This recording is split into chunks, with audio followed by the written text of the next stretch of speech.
साम टीव्हीचे अहिल्यानगर जिल्हा प्रतिनिधी सुशील थोरात यांच्यावर काही दिवसांपूर्वी गुंड प्रवृत्तीच्या व्यक्तींनी केलेल्या जीवघेण्या हल्ल्याच्या निषेधार्थ श्रीरामपूर तालुका मराठी पत्रकार संघाच्या वतीने तीव्र संताप व्यक्त करण्यात आला। अवैध धंद्यांविरोधात निर्भीडपणे बातमी प्रसिद्ध केल्याचा राग मनात धरून सुमारे 6 जणांच्या टोळक्याने पत्रकार थोरात यांना बेदम मारहाण केली। या घटनेतील सर्व दोषींवर तत्काळ मकोका अंतर्गत कठोर कारवाई करावी या मागणीचे निवेदन श्रीरामपूर मराठी पत्रकार संघाच्या वतीने पोलीस प्रशासनाला देण्यात आले। सदरचे निवेदन DYSP जयदत्त भवर आणि पोलीस निरीक्षक विशाल खैरे यांनी स्वीकारले। यावेळी पत्रकारांनी प्रशासनासमोर आपली तीव्र भूमिका मांडली। पत्रकार, वृत्तपत्र आणि टीव्ही चॅनल्सच्या माध्यमातून समाजातील गैरप्रकार आणि वास्तव जनतेसमोर आणण्याचे काम करत असतात। मात्र अलीकडच्या काळात गुन्हेगारी क्षेत्रातील गुंड प्रवृत्तीचे लोक पत्रकारांना जाणीवपूर्वक लक्ष करत आहेत। सातत्याने पत्रकारांवर होत असलेले हल्ले ही अत्यंत गंभीर बाब असून लोकशाहीच्या चौथ्या स्तंभाला कमकुवत करण्याचा हा प्रयत्न आहे, असे मत ज्येष्ठ पत्रकार मनोज कुमार आगे यांनी व्यक्त केले। तर त्यांच्या गाडीला काहीतरी धक्का लागला किंवा त्या समोरच्याच्या गाडीला धक्का लागला, असा काहीतरी त्यातून वाद झाला। वाद झाल्यानंतर हा पत्रकार बांधव असल्यामुळे सकारात्मक घेतलं, बा जाऊ द्या, झालं गेलं, काय असेल, कोणाच्या गाडीचं नुकसान झालं तर आपण भरू पाहू, असं झालं। तर त्यानंतर काय झालं, हे इतकी बेदम मारहाण झाली त्या पत्रकाराला का त्यांना डायरेक्ट रुग्णालयात ॲडमिट करावं लागलं। त्यांना याच्यावरती रुग्णालयात उपचार सुरू आहे। मग आमच्या जिल्ह्यातल्या पत्रकारांच्या संघटना अनेक आहेत, शहरातल्या संघटना जागृत झाल्या, SP साहेबांना भेटले, निवेदन दिलं, गुन्हा दाखल झाला।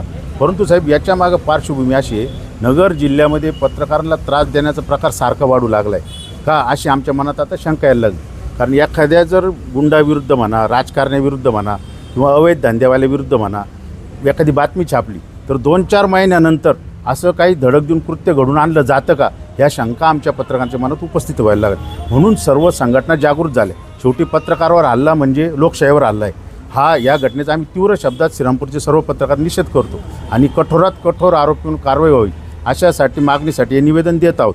आणि पत्रकारांवर इथून पुढे कोणी धमकवलं वगैरे काय झालं तर पोलीस दलाने वेळीच दखल घ्यावी, ही बी आमची विनंती आहे।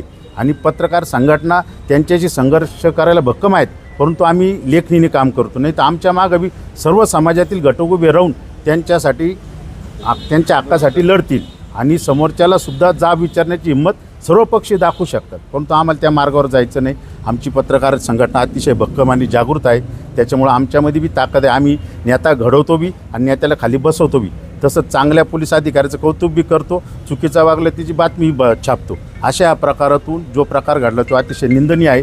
पत्रकारांच्या संरक्षणाचा जो प्रश्न वारंवार पुढे येते या छोट्या छोट्या घटनांहून, या कशा कमी होतील किंवा पत्रकार तक्रार तर वेळीच दखल घेतली पाहिजे, एवढीच विनंती करतो आणि आमचं निवेदन स्वीकारलं त्याबद्दल आभार मानतो।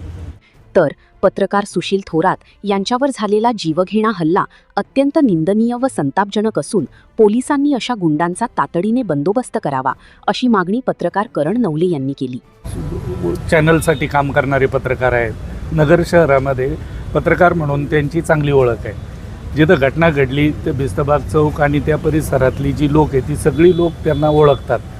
आणि त्यांच्या मुलाच्या गाडीला धक्का लागला समोरच्यांच्या, आणि त्यांनी तिथं वाद न घालता स्वतः येऊन ते प्रकार मिटवला। आणि तिथून जाण्याच्या वेळेला 10-15 गुंड अचानक आले आणि फरशी आणि दगडांनी त्यांना असं मारलं की जसं त्यांना मारूनच टाकायचं आहे। मग त्यांच्या डोळ्याला त्याचं दुखापत झाली, त्यांच्या कमरेला दुखापत झाली। आज ते उठून बसू शकत नाही अशी परिस्थिती आहे। तर आमच्या सगळ्यांचा संशय असा आहे की हा पूर्वनियोजित आणि अपघात दाखवून वाद झाला असं दाखवायचं आणि मारहाण करायची। कारण त्यातली जी सगळी गुंड आहे ती रेकॉर्डवरची गुंड आहे। 3-3, 4-4 गुन्हे, एक जण 307च्या जुन्या गुन्ह्यामध्ये पुन्हा जामिनावरती बाहेर होता। मी माहिती घेतली काल। आज विखे पाटील साहेब पण त्यांना भेटून आले तिथे दवाखान्यामध्ये जाऊन। पण या पद्धतीने जर का मारहाण होत असेल, मारहाण होणं एखादी गोष्ट, आपल्या इथे एक घटना घडली म्हणजे जेवणाचं उशीर दिला म्हणून अगदी त्या मुलाला मारून टाकलं, व्यावसायिक मुलाला, जो कधी कुणाशी वाद घालत नाही। आज नगर शहरामधल्या हा पत्रकार माणूस जो कधीही वादग्रस्त नाही आतापर्यंत, चांगलं काम करणारा माणूस, त्याला या पद्धतीने मारलं की अगदी त्याला मारूनच टाकलं जाईल। ही जी अराजकता वाढते आहे याच्यावरती पोलीस प्रशासनाने दबावगट निर्माण करण्याची गरज आहे आणि अशा लोकांना मोका अंतर्गत कारवाई केली पाहिजे, माझं असं मत आहे। संघटित गुन्हेगारीचाच हा प्रकार आहे। त्याच्यासाठी आम्ही आपल्याला निवेदन दिलेलं आहे की आपण श्रीरामपूरच्या आमच्या सगळ्या पत्रकारांच्या ज्या भावना आहेत या वरिष्ठांपर्यंत पोहोचवा.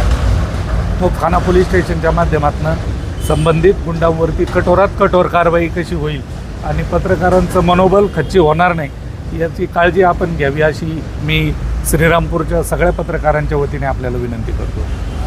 याप्रसंगी ज्येष्ठ पत्रकार पद्माकर शिंपी, ज्येष्ठ पत्रकार नागेशभाई सावंत, ॲडव्होकेट बाळासाहेब आगी, महेश रक्ताटे, प्रदीप आहिर, सुरेश कांगुणी, सचिन उघडी, सलीम खान पठाण, राहुल मुथा, सुधीर लोळगी, अरुण पाटील, जयेश सावंत, असलम बिनसाद, संतोष बनकर, पंकज कोठारी, नितीन चिते, रियाज पठाण आदी पत्रकार मोठ्या संख्येने उपस्थित होते.